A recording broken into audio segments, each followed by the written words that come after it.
awaited panels of this evening. शाम सूरज को ढलना सिखाती है, शाम सूरज को ढलना सिखाती है, शाम परवाने को जलना सिखाती है। गिरने वालों को होती है तकलीफ, गिरने वालों को होती है तकलीफ, पर ठोकर ही इंसान को बदलना सिखाती है। We all know this, ये हम सब बखूबी जानते हैं। पर क्या एक सक्सेसफुल यूनिकॉर्न बनाने के लिए ठोकरें खाने के अलावा कोई और सीक्रेट है क्या? Again, at the cost of repeating myself, हजारों की महफिल है, जश्न हुनर जारी है। हजारों की महफिल है, जश्न हुनर जारी है। इस बारे में मेरे कुछ ना कहने में ही समझदारी है। हम उन्हीं से सुनेंगे जो इस मैदान के अव्वल खिलाड़ी हैं, दिग्गज हैं of building a unicorn. Let's move on to one of the most exciting and awaited panels of this day and evening, Secrets to Building a Unicorn. Well, हमारा दिल बहुत खुश है. I know you know why. Because एक बार फिर, for the second time in a row, we are privileged to welcome Ashneer Grover, founder, Third Unicorn.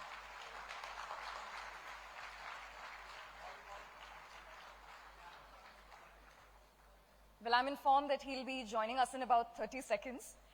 And हमारा दिल और भी खुश इसलिए है because we have Aseem Ghavri, co-founder, Third Unicorn. और इस पैनल को बांधने वाले हैं हमारे moderator Puneet Verma, founder, Cybrain software solutions.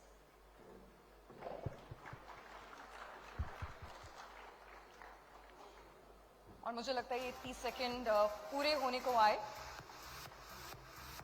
Ladies and gentlemen, for the second time in a row at TiECon Chandigarh, we are joined by Ashneer Grover, founder, Third Unicorn.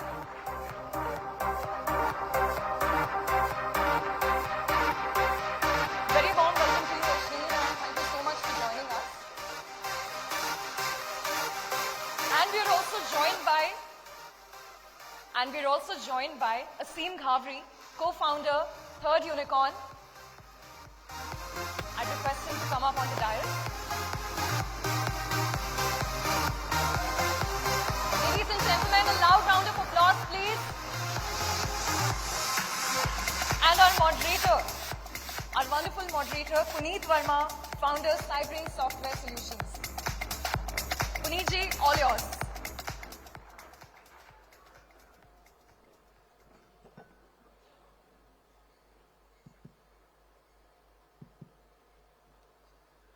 Hello, good evening guys. सुबह से टकटकी लगा के बैठे हैं लगता सारे के सारे। सो थैंक यू अशनीर जी चंडीगढ़ आने के लिए। और ये दूसरी बार आप चंडीगढ़ आ रहे हैं टाइकॉन में, तो हमारा तहे दिल से धन्यवाद उसके लिए आपका। और इस बार आप हमारे चंडीगढ़ के लड़के के साथ आए हैं, असीम। इसने बहुत तरक्की करी है, जो ये आपको साथ में लेके आ रहा हूँ, हम साथ में बैठ पा रहे हैं तीनों। असीम की मेहनत है इसमें, और चंडीगढ़ को इसके ऊपर गर्व होना चाहिए। क्या बोलते हो गाइस?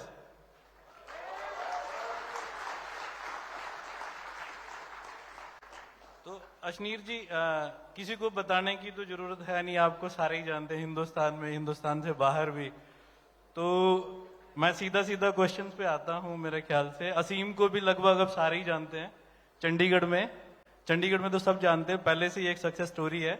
आपके साथ जुड़ने के बाद ये अब पूरे इंडिया में सक्सेस स्टोरी होने जा रहा है। तो भी दुआ करेंगे कि जल्दी वो सब कुछ हो जाए जो इसने सोचा है आपके साथ मिलने के बाद। तो मेरा पहला क्वेश्चन अशनीर जी आपसे ये रहेगा, आपने भारत पे बनाया, उसके बाद क्रिक पे बनाया, तो दोनों में फर्क क्या है जो आपको मेजर लगता है कि भारत पे में ये किया होता तो शायद इससे बेटर होता जो आपने क्रिक पे में किया? आवाज आ रही है? पीछे आ रही है आवाज? ठीक है। तो नहीं यार, मतलब अलग अलग बिजनेस हैं, ठीक है, तो मैं दोनों को कंपेयर नहीं करता। भारत पे जब बनाया था वो डिफरेंट पर्पस के लिए बनाया था, उसका डिफरेंट यूज केस था। क्रिक पे अलग पर्पस के लिए बनाया है। लोगों को क्या है कि लोग कुछ भी बना लो, लोगों ने गाली देनी है, ठीक है। तो जब साला वो फैंटेसी गेमिंग इंडिया में 10 साल से चल रहा है, ठीक है, मैंने तो नहीं बनाया, ठीक। सुप्रीम कोर्ट में जाके लोगों ने केस भी लड़ लिए कि ये फैंटेसी गेमिंग है, ये वो नहीं है, गैम्बलिंग नहीं है। तब भी जब मैंने लॉन्च करा, सबसे ज्यादा गाली मेरे को पड़ी फैंटेसी में कि आप देश के युवा को गुमराह कर रहे हो, इनसे सट्टा खिलवा रहे हो, ठीक है। अरे मतलब भाई ड्रीम 11 को 10 साल हो गए अभी हमने शुरू भी नहीं करी, हम तो इनफैक्ट उनसे बेटर ही कर रहे हैं कि भाई ठीक है, जो एक गेमिंग पे पैसा लग रहा है, जो वैसी जनता लगा रही है, उसका एक पार्ट हम क्रिकेट में देना चाहते हैं ताकि क्रिकेट थोड़ा ज्यादा मेरिटोक्रेटिक बने। तो हम तो उस पर्सपेक्टिव से आए थे। हाँ, तो डिफरेंस यही है यार कि भारत पे करते टाइम आपको कोई जानता नहीं था तो लोग जजमेंट नहीं पास करते थे, और मतलब लॉन्च के 15 दिन में तो कोई भी जजमेंट नहीं पास करता था, ठीक है। अब आपको सब जानते हैं तो सब लोगों के पास जजमेंट है पहले दिन से ही, तो वो फर्क हो जाता है। मतलब वो स्केल ऑफ, मतलब लोगों का आउटलुक बदल जाता है, कैसे आपको देखते हैं। बाकी तो ठीक है यार, मजा आना चाहिए बिजनेस करने में, मेन तो है। असीम, सेम क्वेश्चन तेरे से पर डिफरेंट एंगल में। कोड ब्रू बनाई तूने प्रगट के साथ, काफी मेहनत करके बनाई, उसमें बहुत टाइम लगा, फेम मिलने में 10-12 साल लग गए, क्रिक पे में ऑलरेडी सब कुछ फेम में था, तो क्या लगता है all together total different scenario था, तो क्या बोलना चाहेगा, कैसा लगता है इसके बारे में? नहीं, फेम तो मेरे को इनकी वजह से मिला। हाँ। तो वहाँ पे हमने यार बिल्कुल ग्राउंड लेवल पे मेहनत की, एक कंपनी स्टार्ट की और उसको ग्रो किया, प्रॉफिटेबल, कोई फंड नहीं रेज किया, तो वो एक डिफरेंट जर्नी थी। ये कम्प्लीटली एक डिफरेंट जर्नी है, उसमें टाइप ऑफ क्लाइंटेल डिफरेंट थी, वो B2B था, ये B2C है। Best part is in this I am working with him, मतलब लर्न करने को बहुत कुछ मिलता है and you get to understand एक बड़ा व्यू। मतलब आप ये देखो कि इतना बड़ा, यस, हजारों करोड़ों से नीचे बात नहीं होती। 1000 करोड़ तुम काफी सालों से कर रहे हो, उससे बड़ा होना चाहिए। मतलब आप ये देखो ना, यूनिकॉर्न या $10 बिलियन कंपनी के विजन से नीचे तो फिर नहीं हम सोचते, मतलब वो थॉट प्रोसेस पहले नहीं था। तो ये एक बहुत बड़ा डिफरेंस है, वो थॉट प्रोसेस चेंज होने का, वो लर्निंग, तो ये एक बहुत बड़ा डिफरेंस है कोड ब्रू और यहाँ पे क्रिक पे में काम करने में। अशनीर जी, शार्क टैंक के पहले की लाइफ, शार्क टैंक के बाद की लाइफ? नहीं, किसकी लाइफ? मेरी लाइफ, बाकी शख्स की लाइफ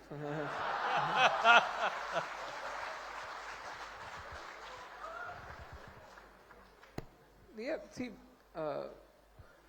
शार्क टैंक से पहले कोई जानता नहीं था, अब लोग जानते हैं। तो मतलब प्रैक्टिकली तो मैं बोल सकता हूँ कि शार्क टैंक के पहले की लाइफ थोड़ी प्राइवेट लाइफ थी। मतलब बहुत ही लिमिटेड लोग जानते थे, स्टार्टअप सर्कल में ही लोग जानते थे आपको। शार्क टैंक के बाद की लाइफ बहुत ही पब्लिक लाइफ हो गई। बट जब आप शार्क टैंक में जा रहे थे, आपको पता था आप क्या चीज के लिए जा रहे हो। मतलब ऐसा तो नहीं था कि आप टीवी पे जा रहे थे और ये सोचते कि सक्सेस सिनेरियो में मैं फेमस नहीं हूँ।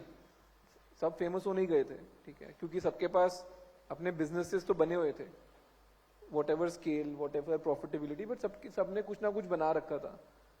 तो आप एज अ शार्क जब जा रहे हो, उसका आउटकम तो होना ही यही था ना कि आपने फेमस होना था।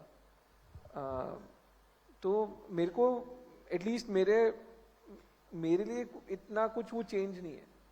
हाँ, मतलब लोग मेरे को जानने लग गए हैं, बट मैं तो वैसे ही जी रहा हूँ जैसे पहले जी रहा था। तो इसलिए मैं उसको ज्यादा मतलब इतना सोचता नहीं उसके बारे में कि यार फेम अच्छा है बुरा है, या फेमस होने से मेरा फायदा हुआ या नुकसान हुआ। मैं उस तरीके से वैल्यूएट नहीं करता। वो तो जिस दिन आप टीवी पे चले गए, आपने वो लाइफ चूज कर ली। पर इससे रिलेटेड एक क्वेश्चन है, अब आप सेलिब्रिटी हो, हर कोई आपको देखना चाहता है, हर कोई आपको सुनना चाहता है, किताब लिखी जो सबसे बेस्ट सेलर है, तो अब आपको एड्स करी क्रिक पे की, वो भी आपने अपने आप करी, तो आपको लगता नहीं अब मूवी बन जानी चाहिए और उसका एक्टर, एक्ट्रेस और विलन कौन होनी चाहिए? आपको क्या लगता है? मतलब मूवी बन जानी चाहिए, मतलब मूवी तो बन रही है ऑलरेडी। मैं सच्ची बोल रहा हूँ, मूवी बन रही है। ये कब हुआ? ये असीम है नहीं शायद मूवी में, लग रहा है। मेरे को रोल नहीं मिला। वही प्रॉब्लम है ना, मैंने इसका सीन ही नहीं रखा था इसलिए बताना नहीं था। मैं थोड़ा लेट आया इनकी लाइफ में। नहीं यार, मूवी तो बन रही है, कोई मोदी जी बना रहे हैं मूवी। सच्ची बता रहा हूँ, कोई मोदी जी बना रहे हैं। अब तो कोई क्या एक ही मोदी है क्या? साला सुबह तुमने गुलशन ग्रोवर को बुलाया नहीं था? ठीक है, तो ग्रोवर भी तो हो सकते हैं, मोदी भी तो हो सकते हैं, बट मूवी ऑलरेडी बन रही है। देखते हैं, मेरे ख्याल से साल भर में आ जानी चाहिए बाहर। आपने मोदी जी का नाम लिया, तो पॉलिटिशियन कब बन रहे हैं आप? पॉलिटिशियन बनते थोड़ा, वो पैदाइशी पॉलिटिशियन होते हैं यार। नहीं यार, बनने को तो इलेक्शन तो 2024 में ही है, तो 2024 में ही बनेंगे, उससे पहले बनने का फायदा क्या है? क्या माने मोदी जी के नाम के साथ कोई पार्टी का कनेक्शन भी है? नहीं भाई, मेरा देखो सिंपल उसूल है, जोन सी पार्टी जिता रही है वही है पार्टी। मतलब यहाँ पे पॉलिटिशियन का कोई दीन ईमान नहीं है। आज एक चीज बोल रहा होता है, अगले दिन दूसरी चीज बोल रहा होता है। ठीक है, तो सी मेरा पर्पस पॉलिटिक्स में जाने का बहुत सिंपल है।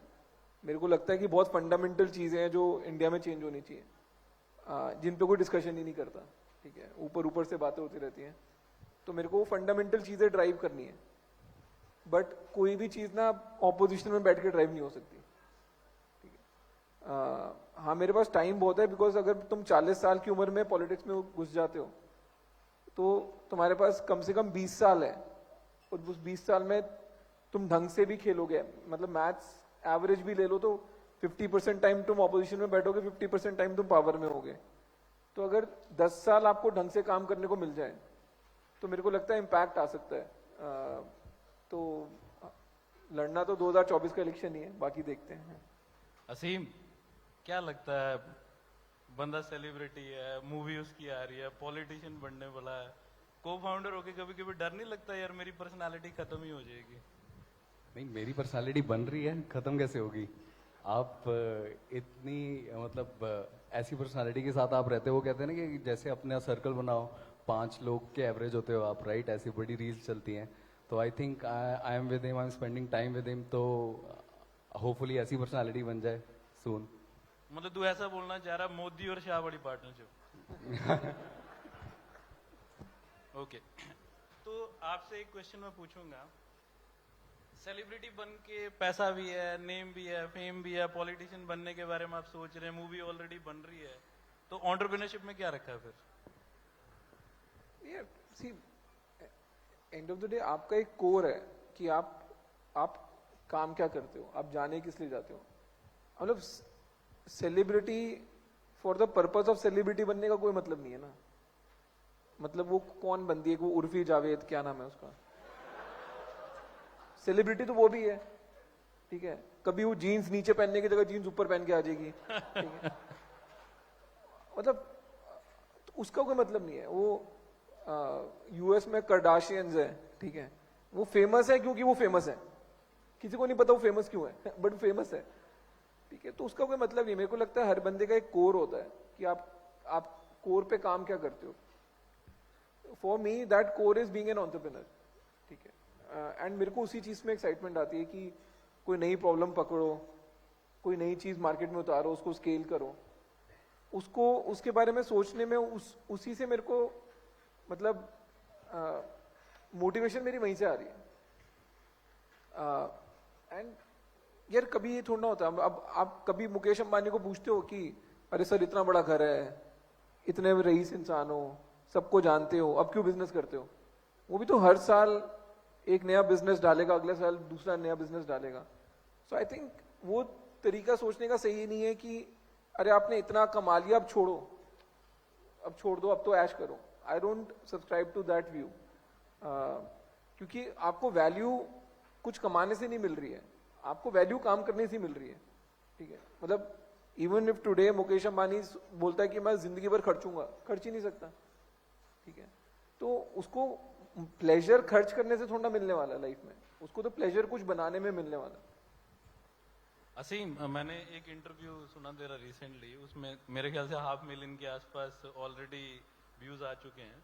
उसमें तेरे से बंदा पूछ रहा था कि कैसे ये इकट्ठे हो गए, एक दूसरे को जानते नहीं हो, तो तूने बोला कि लोग यार अरेंज मैरिज भी कर लेते हैं, एक दूसरे को जानते नहीं है। मैं ये जानना चाह रहा हूँ कि इसकी प्रगट की शादी हुई है दिसंबर में, ये कंपनी बनी है जनवरी में, तो ये पहले भी अरेंज मैरिज थी, अब दोबारा से अरेंज मैरिज, इसके पीछे क्या लॉजिक है?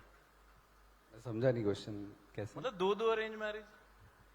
नहीं, तो बेसिकली आई थिंक मेरी लाइफ में अरेंज मैरिज ही लिखी है। घर वाले भी अरेंज ढूंढ रहे हैं। Love अभी करने तक का वो भी time नहीं पंगा, मिला। अभी तक तूने शादी भी नहीं करी है।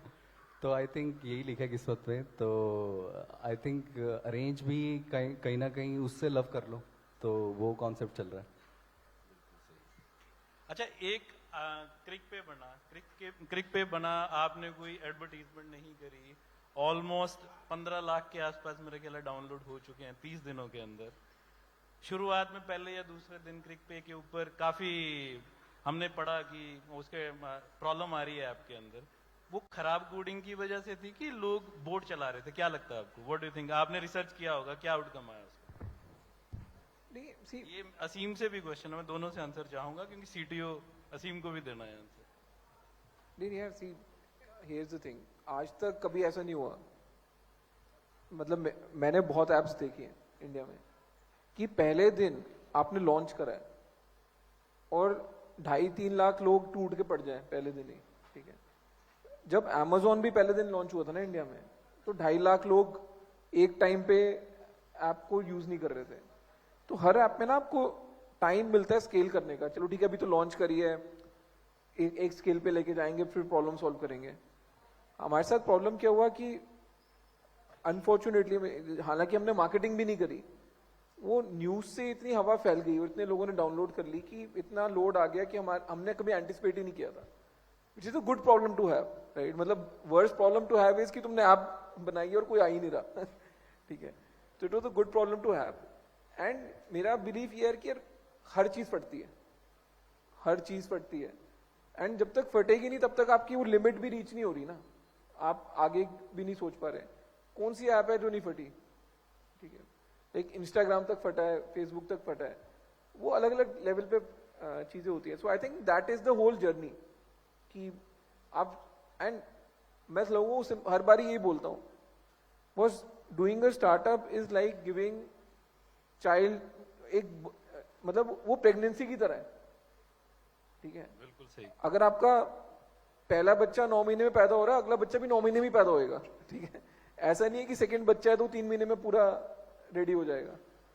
तो आपको, and that's the fun part of entrepreneurship ना, that's what keeps you grounded.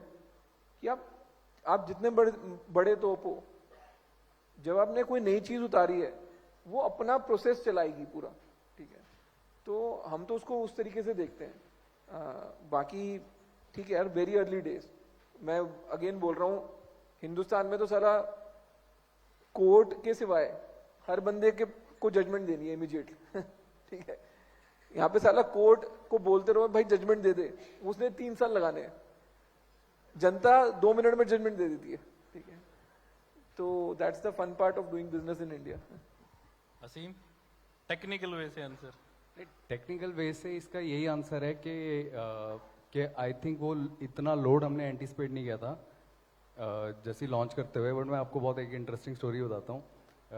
App launch हुई और इतना ट्रैफिक था और लोग हैक भी कर रहे थे। सिचुएशन थी जितना यूजर था उससे ज़्यादा लोग हैक करने की कोशिश कर रहे थे। तो with in 30 minutes 40 minutes app was down. ये मतलब सबको पता ही है, ऐप 30 मिनट चली नहीं। तो मेरी तो थोड़ी सी मतलब फट गई थी, मतलब लिटरली पूरी फट गई थी। तो मैंने अश्नीर को फ़ोन किया कि मतलब मैं थोड़ा मतलब वो हो गया था, आई वॉज टू ओवरवेल्म्ड कि यार के मतलब कि ये तो मतलब गलत कर दिया मैंने बहुत बड़ा। तो मतलब मुझे लगा मेरे को थोड़ा मतलब कोई भी होता, प्रगट को आप जानते हो, किसी को जानते हो तो वो कैसे रिएक्ट करता। तो इन्होंने बहुत कामली कहा कि we are together in this, कि जो होगा कोई चक्कर नहीं, तो जा इसको सॉल्व कर, तो डर ना, जो हुआ कोई इशू नहीं है। तो इन्होंने पूरा सपोर्ट दिया। ये मतलब ये बात मैंने नहीं बताई, कॉन्वर्सेशन आपने ये पूछी, ये सवाल किसी ने नहीं पूछा। तो मतलब ये बहुत मतलब मैं उस दिन इनके लिए रिस्पेक्ट मेरी 10x होगी। मतलब उन्होंने मेरे को कहा कि कोई इशू नहीं, हम साथ हैं इसमें, तो जा इसको सॉल्व कर। तो विद इन 30-40 मिनट्स नेक्स्ट मतलब 45 मिनट्स बाद app was up and running. उसके बाद कोई ज़्यादा इशू आया नहीं। तो आईपीएल मई एंड में खत्म हो जाएगा। अभी 15 लाख के आसपास डाउनलोड है। हम क्या एक्सपेक्ट कर रहे हैं 31 मई तक, कितने डाउनलोड एक्सपेक्ट कर रहे हैं? और रेवेन्यू का भी अगर मैं क्वेश्चन पूछूं तो R be in the way of making the revenue की अभी हम बर्न तो मेरे को लगता नहीं कहीं कर रहे हैं। मार्केटिंग में कोई पैसा खर्च नहीं हो रहा है आपके नाम पे, और आपकी एड्स इतनी अच्छी चल रही है कि मेरे को नहीं लगता कि अभी किसी और से ऐड कराने की जरूरत है। तो क्या क्या बोलते हैं आप इसके ऊपर? नहीं, यही प्रॉब्लम है जब इन्वेस्टर को आप एंकर बना दो ना।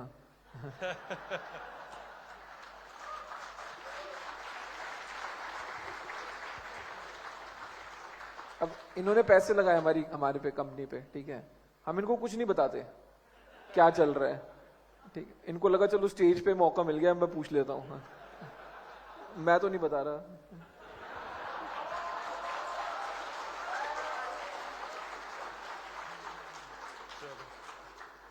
मेरे को लगा कि अच्छा क्वेश्चन था, मेरे को पता नहीं था पूरा हो जाएगा। एनी हाउ, तो अब मैं सोच रहा हूँ पूछूं क्या, कौन सा अच्छा लगेगा कौन सा बुरा लगेगा। अब आपने एंटरप्रेन्योरशिप के ऊपर एक जगह बोला कि मैं एक सर्विस क्लास फैमिली से आता हूँ, माधुरी मैम एक बिजनेस क्लास फैमिली से आती हैं। तो माधुरी मैम ने जितना आपको बिजनेस के बारे में सिखाया और जितना उन्होंने आपको तैयार किया बिजनेस करने के लिए, वो ज्यादा बड़ी मोटिवेशन थी आपके लिए कि आप बिजनेस में आए। तो मैं ये जानना चाहूंगा कि एंटरप्रेन्योरशिप वाली लाइफ ज्यादा बेटर रही आपको कि जॉब करने वाली ज्यादा बेटर रही? और ये एक्सीडेंटल एंटरप्रेन्योरशिप बनी कि पुश करने वाली एंटरप्रेन्योरशिप बनी? नहीं, मतलब यार देखो, वो तो आउटकम पे डिपेंड करता है ना। अगर आपने एंटरप्रेन्योर बन के ज्यादा पैसे कमा लिए, ज्यादा सक्सेसफुल हो गए, तो आपको हमेशा लगेगा यार एंटरप्रेन्योरशिप वाली लाइफ अच्छी है। अब अगर आप जॉब करते हुए ज्यादा पैसे कमा रहे थे, आपको ज्यादा खुशी हो रही थी, तो वो लाइफ बेटर है। मतलब मेरे को एक चीज पता है कि मैं फिर से नौकरी नहीं कर सकता लाइफ में। मतलब मेरा, हर बंदे का कुछ ना कुछ तो डर होता है ना, किसी चीज से तो फटती होगी। मेरी इस बात से फटती है कि मेरे को अगर लाइफ में किसी और की नौकरी करनी पड़ी ना, मतलब मैं जेन्युइनली मर जाऊंगा। मेरे को ऐसा लगता है खत्म हो जाऊंगा उसी टाइम। एंड ये इसलिए नहीं है कि मेरे को ये लगता है कि नौकरी करना बुरी चीज है। आई थिंक आप जब नौकरी कर रहे हो ना, आप अपने दिमाग का 20% यूज कर रहे हो, लिटरली ऑन एन एवरेज 20% अपना पोटेंशियल यूज कर रहे हो। जब आप एंटरप्रेन्योरशिप कर रहे हो, आप अपनी औकात के बाहर खेल रहे हो, कंप्लीटली औकात के बाहर खेल रहे हो। आपको पता ही नहीं है, आप आधा टाइम खुद को भी फॉल्स कॉन्फिडेंस दे रहे हो, दूसरों को भी फॉल्स कॉन्फिडेंस दे रहे हो, बट उस चक्कर में कुछ बड़ी चीज बन रही है, ठीक है, तो उसका मजा ही अपना है। तो एटलीस्ट मेरे को पर्सनली, मेरे लिए तो एंटरप्रेन्योरशिप वाला phase is the more exciting phase. मैं खुद लोगों को बोलता हूँ कि जब मैं खुद भी फाउंडर नहीं बना था, जब मैं ग्रोफर्स में था एज अ CFO, मैंने पहले साल में इतना सीख लिया था जितना मैंने 9 साल बैंक्स में काम करके नहीं सीखा था। तो क्योंकि यार कुछ भी करो, जब आप जॉब कर रहे हो, आप सुबह 10 बजे दफ्तर आए, शाम को 5 बजे गए, 8 बजे गए, आप चले गए, उसके बाद कोई फर्क नहीं पड़ रहा। साला लाला का धंधा, लाला का माल, लाला की टेक्नोलॉजी, ऐप चले ना चले, मेरे 8 बज गए भाई, ठीक है, अब तो मैं कल सुबह 10 बजे आऊंगा, फिर बात करेंगे, ठीक है। बट एज अ फाउंडर आप वो नहीं सोच सकते ना, रात के 4 बजे हैं या सुबह के 6 बजे हैं, आपको करना ही करना है, और आपको मजा भी उसी चीज में आ रहा है। असीम, तूने नौकरी बहुत कम करी है, सीधे बिजनेस में आया, बहुत मतलब 2-3 साल के लिए नौकरी करी? नहीं करी मैंने, करी नहीं है ना, करी नहीं है। तो कॉलेज से निकलते ही तू इसमें आ गया, तो तेरे दिमाग में क्यों आया कि डायरेक्ट मैं काम धंधा करूं, नौकरी ना करूं? ऐसा क्या था, किस चीज ने तेरे को ऐसा तैयार किया? आई थिंक मैंने अपने आसपास देख लिया था कि जो जॉब कर रहे हैं, मेरे पेरेंट्स दोनों जॉब कर रहे थे, और मेरे फ्रेंड्स थे, उनके पेरेंट्स बिजनेस में थे। तो हमें हर चीज़ के लिए साइकिल लेनी है तो 3 साल वेट करना पड़ता था कि तू इतने मार्क्स ला, उतने मार्क्स ला। तो मैंने कहा यार कि लाइफ चेंज हो सकती है बिजनेस करके। तो मेरा वो विजन और गोल क्लियर था कि यार बिजनेस करना है, फाइनेंशियल इंडिपेंडेंस चाहिए मुझे, ऐसे 1 साल 2 साल 3 साल के लिए चीज़ों के लिए वेट नहीं करनी। तो आई थिंक वो मोटिवेशन मेरी वहीं डिफाइन हो गई थी। और जब मैं कॉलेज गया था, मैं तो +1 +2 से लग गया था उसी डायरेक्शन में, एंड कॉलेज में ही मैंने अपना पहला बिजनेस स्टार्ट कर दिया था।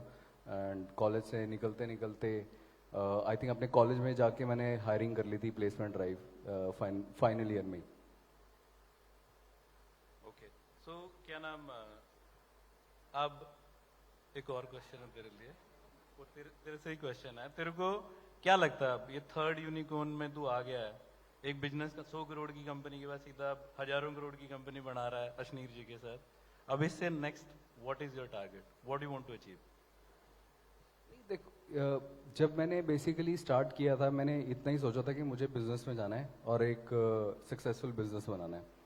तो उसके बाद मैंने यही सोचा था कि मुझे कुछ किसी बड़े एंटरप्रेन्योर के साथ काम करना है। अभी तक तो मैंने इतना ही सोचा है, कुछ इससे ज़्यादा जब तक एक फेज़ ख़त्म नहीं होता उसको एक सक्सेस स्टोरी नहीं बन जाती, दूसरे फेज़ के बारे में सोचने का पॉइंट नहीं है। तो आई थिंक अभी यही फेज़ है, इसी को जी रहा हूँ, इसी को एंजॉय कर रहा हूँ और आगे कुछ नहीं सोच रहा इसके बारे में कि आगे क्या करना है। Living in the present. So I believe I shall open the house for public now. So guys, your questions?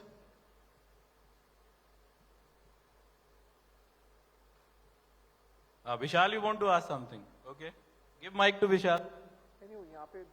Okay. Hello. My question is to Ashneer. Do you think your outspokenness will help you in politics if you ever get to join it? यार आउटस्पोकननेस तो help ही करेगी ना, मतलब simple सी बात है। साला कोई politician को सीधा जवाब भी पूछ लो तो घुमाते रहते हैं। अब एंड मार्केट बदल गई है ना जी। अब मैं पॉलिटिशियन को देखता हूँ ना, मेरे को बड़ी हंसी आती है। साले सब सफेद कुर्ता पजामा पहन के घूमते हैं, ठीक है, और नॉर्मल लाइफ में कोई सफेद कुर्ता पजामा पहन के नहीं घूमता, ठीक है। तो एक पॉलिटिशियन को बताना पड़ता है जनता को कि मैं नेता हूं, और उसकी शक्ल पे नहीं झलक रहा है, उसके कपड़ों पे झलक रहा है कि भाई ठीक है सफेद कुर्ता पजामा पहन के घूम रहा है तो नेता होगा। बिकॉज नॉर्मल जनता कभी सफेद कुर्ता पजामा नहीं पहनती, रात को पहनती सोते टाइम। तो कुछ ना कुछ तो डिफरेंट आना पड़ेगा, ठीक है। मेरा तो सिंपल उसूल है, साला अगर मैं इलेक्ट भी हो गया ना, मैं तो पार्लियामेंट भी बर्बरी की टी शर्ट पहन के जाऊंगा। भाड़ में जाए, बोलते रहना जी ये राहुल गांधी वाली टी शर्ट पहन के आ गया, हाँ पहन के आ गया।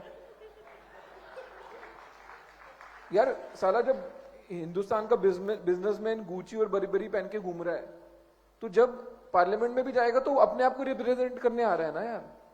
तुम्हारे ये झूठे चोले पहन के तो नहीं आने वाला मैं। Thank you. Hello Ashneer ji, this side. Sir अभी आईपीएल खत्म हो जाएगा, देन वर्ल्ड कप आएगा, वर्ल्ड कप में पाकिस्तान की टीम भी खेलेगी, तो क्या उन प्लेयर्स को भी पैसे मिलेंगे?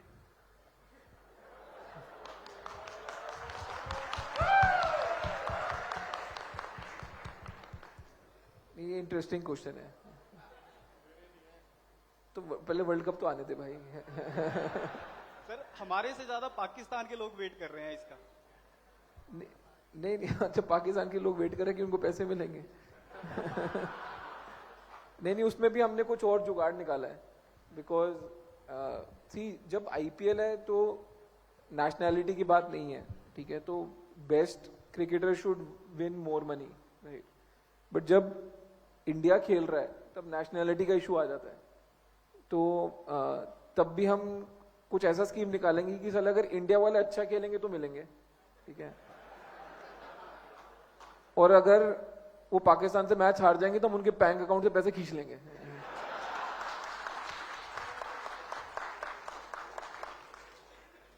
हाँ जी, वहाँ पे सर मेरा नाम अभिजीत है।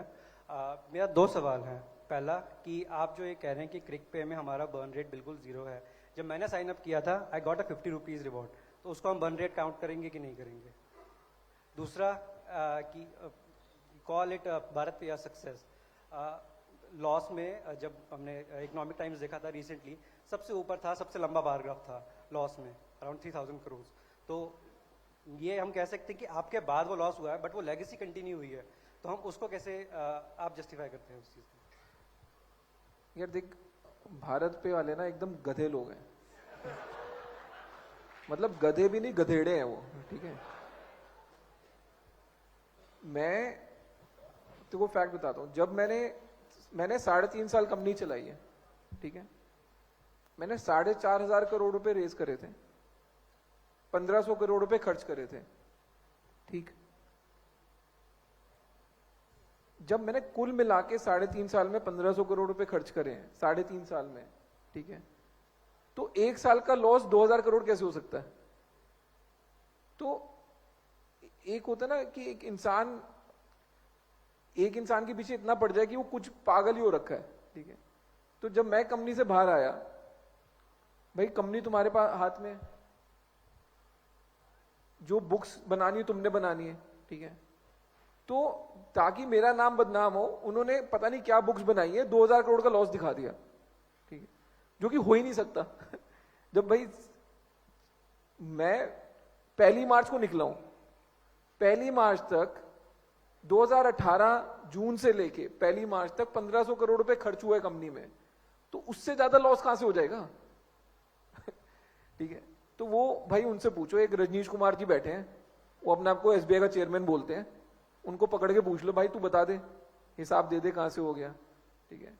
1 नंबर के बेवकूफ हैं वो, मेरे अगेंस्ट इतने केस कर रखे हैं वो, मतलब मैं आपको मार्केट में मजाक बताता हूं, दिल्ली में क्या है कि दिल्ली में 2 टाइप के वकील हैं, एक जो अश्लील केस के अगेंस्ट केस कर रहे हैं, एक जो नहीं कर रहे हैं, ठीक है। जो कर रहे हैं उनके दिन अच्छे चल रहे हैं, क्योंकि यहाँ पे 100 करोड़ रुपए बढ़ रहे हैं साल के अश्लील ग्रोवर पे केस करने के। जो नहीं कर रहे हैं वो रो रहे हैं कि साला हमारे को केस नहीं मिला, क्योंकि मैं तो वकील पाल नहीं रहा, मेरा तो एक ही वकील है, सामने चाहे साला रोहतगी आ जाए चाहे कोई मर्जी आ जाए, मेरा एक ही वकील जाता है वहां पे, ठीक है। तो भारत पे की बेवकूफियों के मेरे पास कोई जवाब नहीं है, ठीक है, आप उनसे संपर्क करें, मैं आपको नंबर दे दूंगा। बाकी पहला क्वेश्चन यार, बर्न 2 तरीका बर्न होता है, एक होता है ऐसे वाला बर्न, हम वो वाला नहीं कर रहे हैं, धंधे बनाने वाला बर्न तो कर रहे हैं, ठीक है। अब 50 रुपए में अगर मैं ऐड नहीं कर रहा आईपीएल में, आईपीएल की ऐड कितनी महंगी पड़ती है आपको पता है? मतलब मैं इसी आईपीएल में कम से कम नहीं तो ड्रीम 11 250-300 करोड़ रुपए खर्च रहा होगा इस आईपीएल में, ठीक है। अब मैं छोटा प्लेयर हूं, मैं अभी इस स्पेस में घुसा हूं, मैं अपनी पोजीशनिंग बनाना चाहता हूं, मैं स्मार्टली खेल रहा हूं, मैं बोल रहा हूं ठीक है पहली गेम फ्री, 50 कोई भी कस्टमर आएगा 50 रुपए ले लो, पहली गेम फ्री, तो मेरी कॉस्ट ऑफ एक्विजिशन तो 50 रुपए ही हुई ना, जो आपको 50 रुपए कैशबैक मिला पर कस्टमर मिले तो 50 रुपए ही हुआ ना। तो for me that's a smarter way of acquiring customer rather than doing ads. तो धंधा यार, हर धंधे में पैसा लगता है टू एक्वायर कस्टमर एंड बनाना, बट फर्क ये है कि हम वो पागलों वाला पैसा खर्च नहीं रहे। सर आपने ये तो बता दिया कि आपकी मूवी आ रही है, बट आपकी मूवी में हीरो का रोल कौन प्ले कर रहा है? हीरो का रोल कौन प्ले कर रहा है मतलब एक्टर कौन है ये पूछ रही है तू? राइट, आपका रोल कौन प्ले कर रहा है? हीरो तो मैं ही हूँ। होपफुली, पता नहीं, पता लगा पिक्चर बन गई मेरे को विलन बना दिया उसमें। नहीं यार, एक्टर की ऑडिशन करेंगे अभी, देखते हैं कौन कर सकता है। एक्चुअली प्रॉब्लम क्या हो रही है, वो जब से पिक्चर बनानी शुरू की है ना, मेरा वेट कम होता जा रहा है। तो पहले उनको एक मोटा एक्टर चलता, अब उनको थोड़ा पतला एक्टर लेना पड़ रहा है, तो होपफुली डिसाइड हो जाएगा थोड़े दिनों में। कोई ऐसा जो आप चाहते हो कि मैं इसको देखना चाहता हूँ अपनी? यार जो मर्जी बंदा को रख लो, 300 करोड़ बनानी चाहिए पिक्चर, बाकी मेरे को फर्क नहीं पड़ रहा। चाहे कपिल शर्मा को रख लो, फर्क नहीं पड़ता।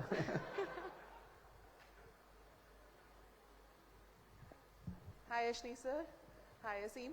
So I have a question directly to Ashni sir. I am your biggest fan for saying all those candid things so easily. So first question is, sir, what is your bigger purpose of your life? You have done one unicorn, you're into another, you're becoming a politician. What is the bigger purpose you're achieving? And when is your next book and with what title is it coming? यार ये बिगर purpose नहीं पता होता मेरे को life में, ठीक है। मैं इतना सोचने वाला बंदा नहीं हूँ, मैं एकदम कैपिटलिस्ट बंदा हूँ।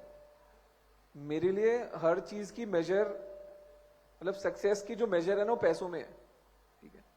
कि अगर तुमने किताब उतारी, तुम्हारी किताब क्या सबसे ज्यादा बिकी या नहीं बिकी, that is a good measure of success for me. तो मैं नंबर्स ड्रिवन बंदा हूँ।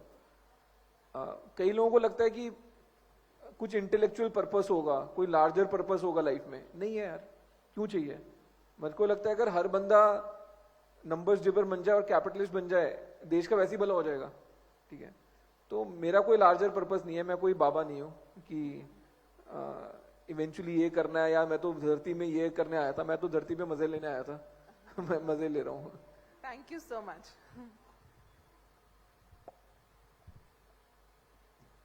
Hello Ashneer sir. Sir actually मेरा क्वेश्चन आपके लिए है, जब आपने कहा पॉलिटिक्स के बारे में, एंड इससे पहले के जो आपके इंटरव्यू हो रखे हैं उधर आपने टैलेंट के बारे में बहुत बात करी है कि टैलेंट इंडिया में बहुत कम है। तो आप अगर पॉलिटिक्स में जा रहे हैं और आपने कहा कि एक बिगर इम्पैक्ट लाना है, तो आपका एजुकेशन के मामले में आपका क्या कहना है? एंड प्लस आज का जो आर्टिफिशियल इंटेलिजेंस जो आ रहा है, जो कि ऑलरेडी मतलब व्हाइट कॉलर जॉब को ले जा रहा है, तो आपका उसके बारे में क्या ख्याल है? क्योंकि सर बेसिकली मैं भी एक एडटेक स्टार्टअप के अंदर ही काम कर रहा हूँ, और हम लोग स्कूल के एजुकेशन को बच्चों के लिए फ्री कर रहे हैं, प्राइवेट स्कूल के एजुकेशन को, लेकिन उसमें टैलेंट भी दे रहे हैं। तो आपका टैलेंट के लिए क्या बात है? और आप अगर आप पॉलिटिक्स में जा रहे हैं तो आपका एजुकेशन को लेके क्या रहेगा पॉइंट? एजुकेशन को लेके प्रॉब्लम तो सिंपल सी बात है कि साले इनफ नंबर ऑफ सीट्स ही नहीं है यार, ठीक है। कोई भी मिडिल क्लास या अपर मिडिल क्लास पेरेंट है, उसका बच्चा एस्पायर ही नहीं कर रहा कि मेरे को पंजाब यूनिवर्सिटी जाना है या दिल्ली यूनिवर्सिटी जाना है। उसका बच्चा एस्पायर कर रहा है मेरे को इंडिया से बाहर भेज दो, ठीक है। तो साला इंडिया तो मार्केट बना पड़ा है यूएस की एजुकेशन के लिए, ठीक है। मतलब मेरे को लगता है already Indian students going to US वो चाइना को सरपास कर चुके हैं। तो सबसे बड़ा इशू तो यही है ना कि बच्चे को पढ़ने के लिए इंडिया से बाहर भागना है, ठीक है। और एक बार इंडिया से पढ़ने के लिए बच्चा बाहर चला गया, फिर पेरेंट्स उसके पीछे भाग रहे हैं कि भाई वापस आ जा। तो समवेयर मेरे को लगता है कि बहुत बड़ी मार्केट है, एंड यूएस ने एकदम डोमिनेट कर रखी है कि सब बच्चे यहाँ से बाहर भाग रहे हैं। एंड उसका रीजन यही है कि क्वालिटी ऑफ एजुकेशन जो इंडिया में होनी चाहिए वो नहीं है, ठीक है। मैं भी बहुत यूनिवर्सिटीज जाता हूँ, नहीं है यार, वो सेम लेवल ऑफ एजुकेशन नहीं है। मैं आपको क्लियरली बोल देता हूँ, ठीक है। हम आईआईटीज की बात करते रहते हैं, आईएम्स की बात करते रहते हैं, बट कुल मिला के कितने आईआईटी हैं यार? 6, 8, 10, ठीक है। आईएम भी इतने से ही हैं।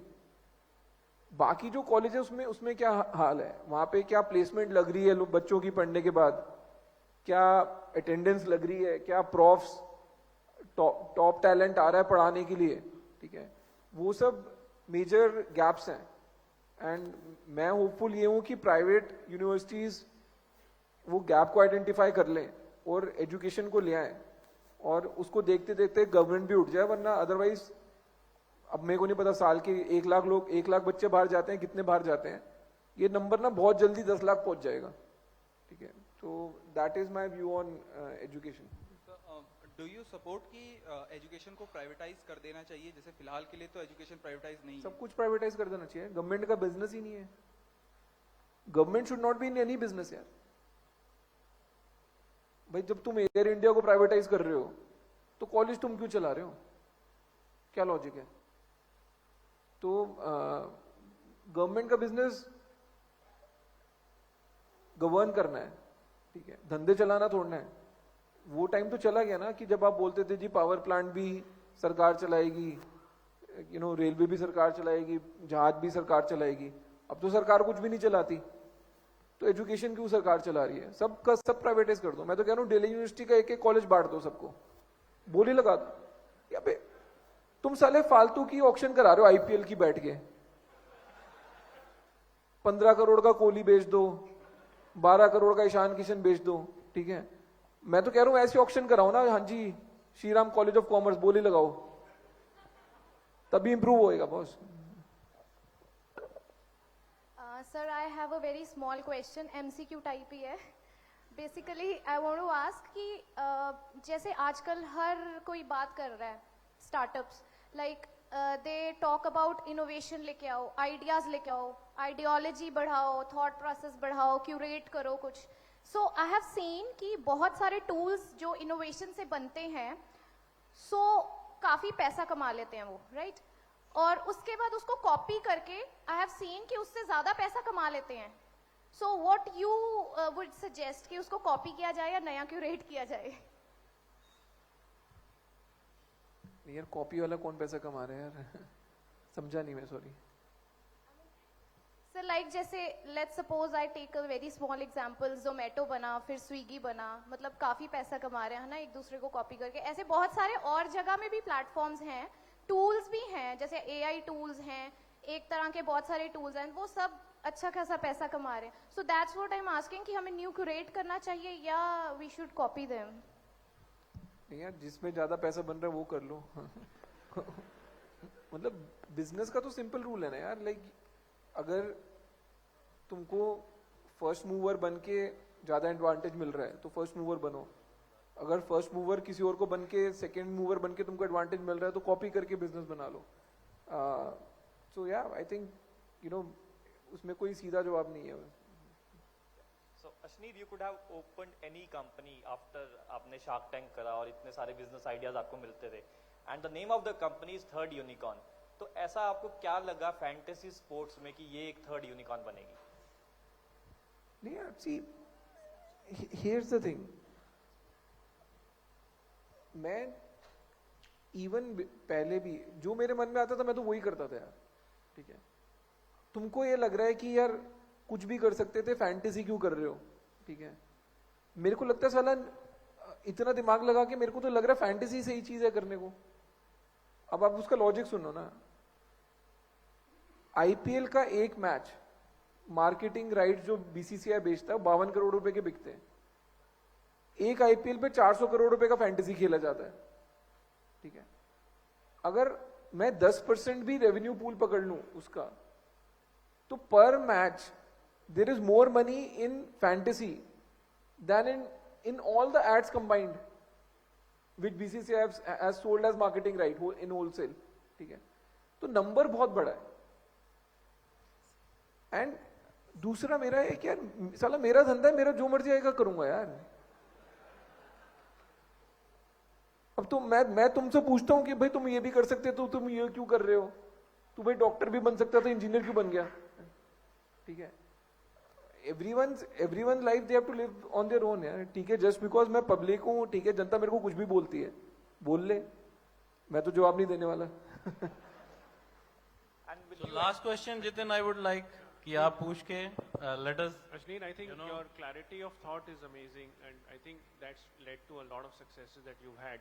एक किसी ने सवाल पूछा था which I would like you to address is this ये जो सारी AI revolution है, what do you think about that? ये कहाँ, ये जो young entrepreneurs हैं उनको कैसे इसको टैकल करना चाहिए? What should be their strategy, etc. यार सी टेक्नोलॉजी ना जब भी आती है तो लोगों की फट जाती है. आप तो एआई की बात कर रहे हो. सबसे पहले जब कैलकुलेटर बने थे ना, लोगों की तब फट गई थी कि सब कुछ ही कैलकुलेटर कर लेगा तो हम क्या करेंगे. ठीक है, उसी से कैलकुलेटर ने किसी की नौकरी नहीं खाई और नौकरियां क्रिएट ही करी. फिर जब कंप्यूटर आया तब भी सेम क्वेश्चन था, जब इंटरनेट आया तब भी सेम क्वेश्चन था, जब इंटरनेट ऑन मोबाइल आया तब भी सेम क्वेश्चन था, हम क्या करेंगे. तो ना थोड़ा इंसान को ये लगता है कि वो एकदम फुद्दू है और एक ना एक दिन कोई तो चीज आ जाएगी जो बोलेगी भाई तू तो फुद्दू है, तेरा तो कोई वजूद ही नहीं है अब. ठीक है, बट ऐसा होता नहीं है. तो मैं तो एआई को एक just one phase in technology evolution देखता हूं. ठीक है, अगर आप बोलो जी ये सबकी नौकरियां खा जाएगा और आधी नौकरियां उड़ जाएंगी, लोग बेरोजगार घूमेंगे, कुछ नहीं होने वाला ऐसा. यू नो अगर आप हिस्टोरिकली भी देखो, पूरी ह्यूमैनिटी में इतनी अमाउंट ऑफ एम्प्लॉयमेंट और इतनी प्रोग्रेस जो आज तक थी वो कभी भी नहीं थी पास्ट में. ठीक है, तो वो कर्व कभी नीचे नहीं जाने वाली है, चाहे एआई आ जाए चाहे कुछ और आ जाए. तो इतना घबराने की बात नहीं है यार. कोई थोड़ा तो अपने पे कॉन्फिडेंस रखो यार. चलो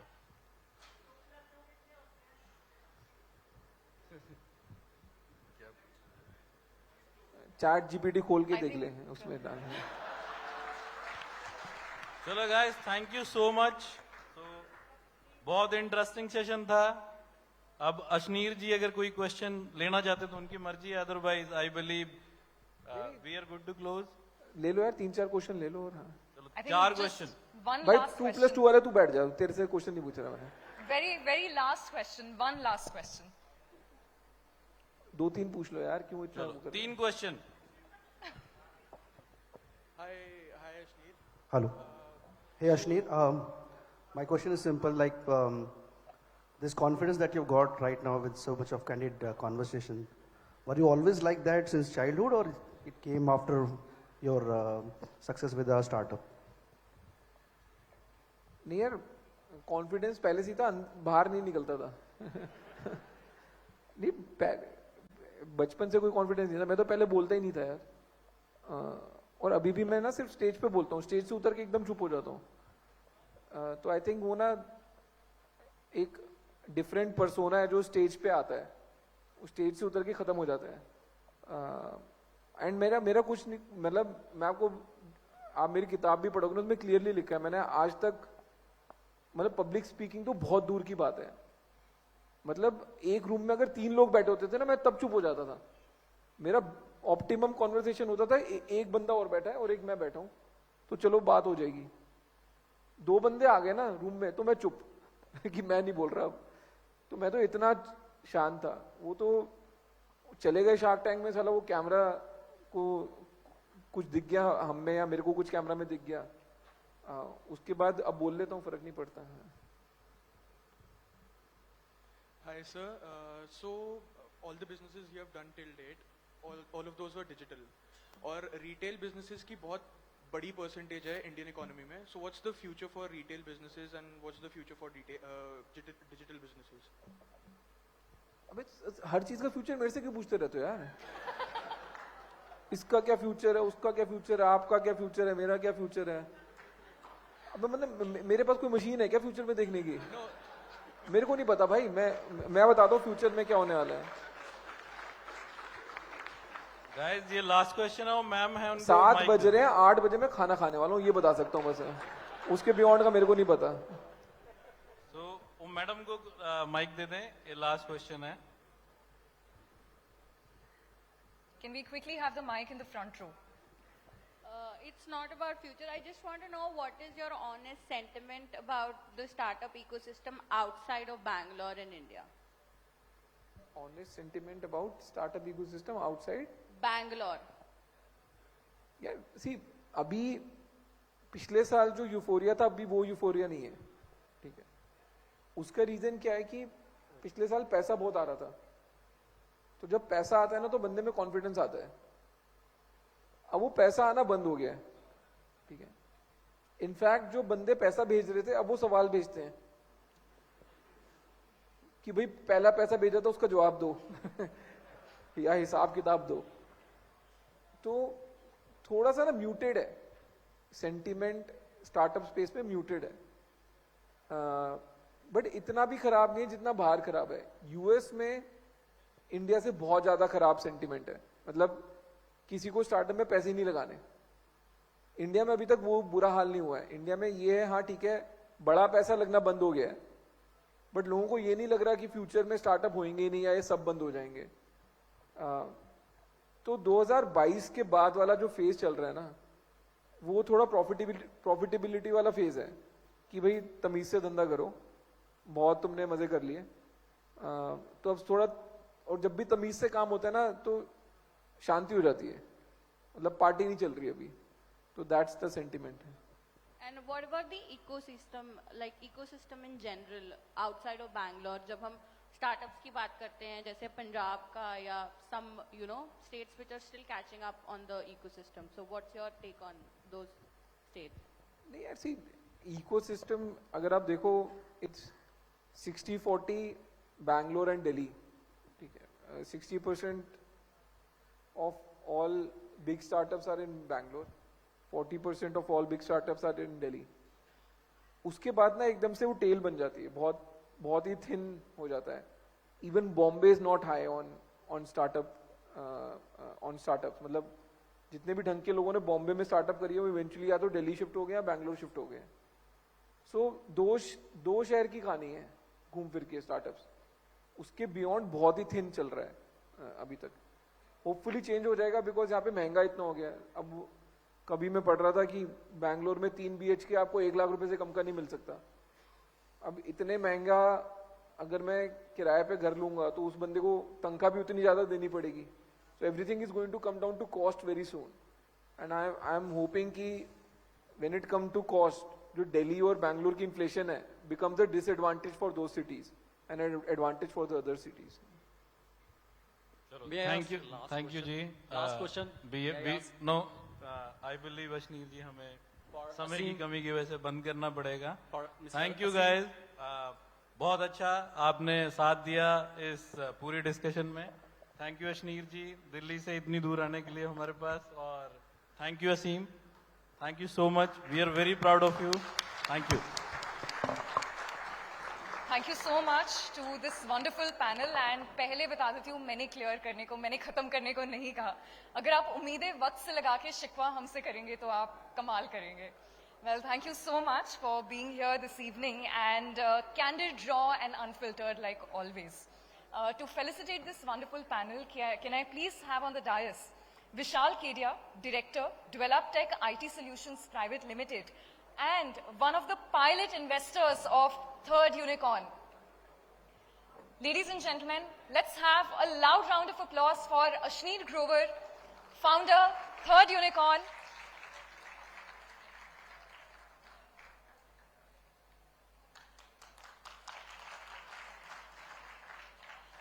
Aseem Ghavri, co-founder, Third Unicorn.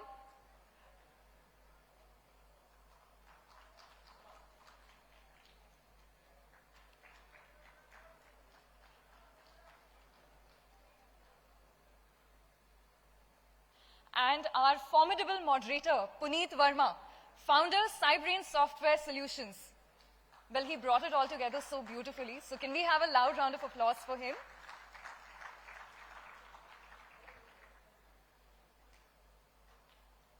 Thank you so much, everyone. Thank you so much. And the customary picture to follow from here on.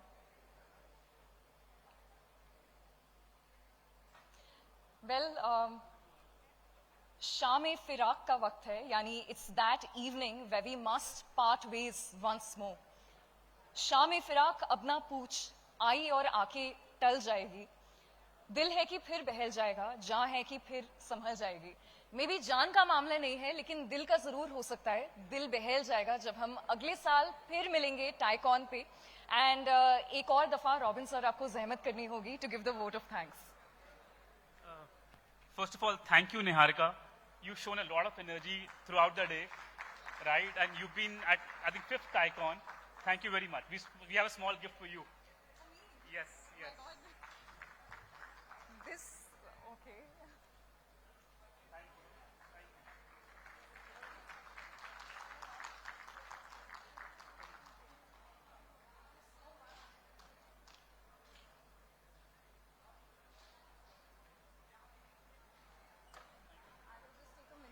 I think this is really special because it's been my 5th Icon in a year, and